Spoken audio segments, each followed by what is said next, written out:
مسلمان کی اصل طاقت اس کا ایمان ہے۔ جب ایمان کمزور ہو جائے تو سب کچھ بکھر جاتا ہے۔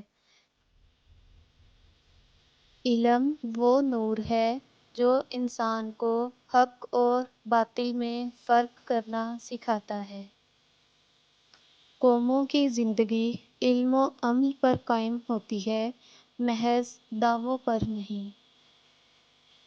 جس دل میں قرآن اتر جائے وہ دل کبھی اندھیروں میں نہیں رہتا۔ اسلام محض رسم و رواج کا نام نہیں بلکہ ایک زندہ قوت ہے جو انسان کی زندگی کو سنوار دیتی ہے۔ امت کی بیداری نوجوانوں کے عزم اور بزرگوں کی حکمت میں ہے۔ اسلام کا سب سے بڑا سبق اتحاد ہے اور سب سے بڑی کمزوری انتشار۔